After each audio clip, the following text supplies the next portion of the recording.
এবার সরকারি স্বাস্থ্য কেন্দ্রে স্বচ্ছতা অভিযানে নামল বিজেপি। এদিন শান্তিপুর থানার অন্তর্গত আরোবান্দি প্রাথমিক স্বাস্থ্য কেন্দ্রে জঞ্জাল পরিষ্কার করেন তারা। উল্লেখ, তৃণমূল শাসনকালে অবহেলায় কার্যত ঝড় জঙ্গলে পরিণত হয়েছে আরোবান্দি প্রাথমিক স্বাস্থ্য কেন্দ্র। ছড়িয়ে ছিটিয়ে রয়েছে মদের বোতল, আগাছায় ভর্তি হয়ে গেছে হাসপাতাল চত্বর। এবার সেই আগাছা পরিষ্কার থেকে শুরু করে ব্লিচিং পাউডার ছেটানো এবং ঝাঁটা হাতে হাসপাতাল চত্বর পরিষ্কার করার কাজে নামল বিজেপির কর্মী সমর্থকরা।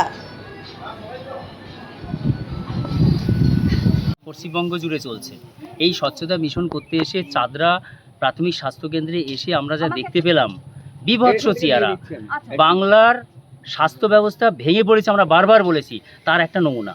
সারা ভারতবর্ষে চিকিৎসা ব্যবস্থা এত উন্নত যে বাংলার চিকিৎসা ব্যবস্থা একদম পিছিয়ে পড়েছে, তার এটা জলজ্যান্ত নিদর্শন। আমরা এসে দেখলাম এখানে হসপিটালের মধ্যে গরু বাঁধা হয় এবং বিভিন্ন ধরনের অসামাজিক কাজকর্ম চলে। এবং এখানকার যারা জনপ্রতিনিধি, বিগত সরকারের তৃণমূলের জনপ্রতিনিধি ছিলেন, গ্রাম পঞ্চায়েত এবং পঞ্চায়েত সমিতির একজন জিতে আছে, গড়ে দুজন, এই দুজন হসপিটাল সম্বন্ধে কোনো রকম কোনো ব্যবস্থা নেয়নি।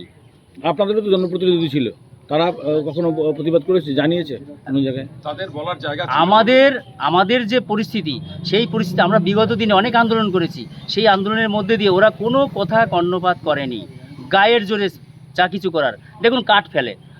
আমরা হসপিটাল কর্তৃপক্ষকে জিজ্ঞাসা করলাম, বলছে দাদা আমরা সব রকম বলেছি, কিন্তু ওরা কোনো রকমভাবে শোনে না, কোনো রকম কর্ণপাত করে। আমরা এসে যারা কাঠ ফেলেছে তাদেরকে ডেকে বলেছি আজকে কাঠ সরাবেন, এটা আমাদের কথা। এবার কি আশা করছেন, এবার নতুন করে প্রকল্প দিয়ে আবার?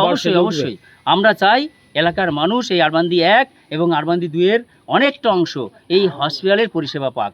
এবং আমাদের কথা যে এটা পুরনো একটা হসপিটাল, এই গ্রামীণ চিকিৎসার উপরেই নির্ভর করে সরকারি আধিকারিক, যিনি স্বাস্থ্য আধিকারিক ব্লকের, তিনি নানান রকম পুরস্কার পেয়েছেন, নানান রকম ফলাও করতেন, তাহলে কি পরিস্থিতি? এই তো নিদর্শন আপনারা দেখলেন তো, কেমন পুরস্কার, খাতা কলমে পুরস্কার, খাতা কলমে হতো এবং কোনো রকমভাবে বাস্তবে তার রূপ নেই। বাস্তব রূপ এই চিত্র।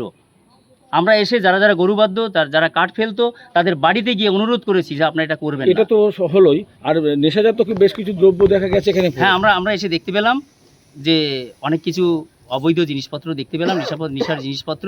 আমরা কিছু ছেলেবেলেকেও তাড়াও করেছি এবং আমাদের দেখে পালিয়ে গেছে। আমরা চাই যে বিগত দিনে এরকম যেন ব্যবস্থা না হয় এবং পুলিশ প্রশাসনের অবগত করছি যাতে এটা দেখাশোনা। দলীয়ভাবে বিধায়ক বা অন্যান্য নেতৃত্বকে জানাবেন, প্রশাসনকে জানাবেন কি লিখিতভাবে? আমরা সব জায়গায় থেকে জানাবো এবং আমাদের বিধায়ক এবং এমপি সাহেব আছেন, যাতে এই হসপিটালটা উন্নত হয় এবং এলাকার লোক পরিষেবা পায়।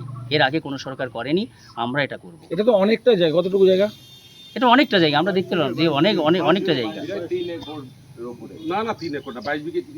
আর কি কি পরিষেবা আগে মিলতো? আগে কি পরিষেবা মিলতো, মানে সমস্ত ধরনের?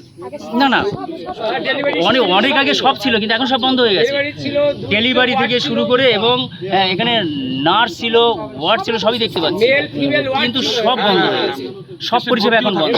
কিন্তু আমরা চাই যে এই সমস্ত ধরনের পরিষেবা আবার চালু হোক এবং এলাকার মানুষ সুস্থ হয়ে পরিষেবা। এটাই তো একমাত্র চিকিৎসা কেন্দ্র। হ্যাঁ, এই এলাকার বললাম তো, আরবান্দি 1 এবং আরবান্দি 2 এদের মধ্যে এইটাই হচ্ছে একটা বড় জায়গা এবং স্বাস্থ্যকেন্দ্র।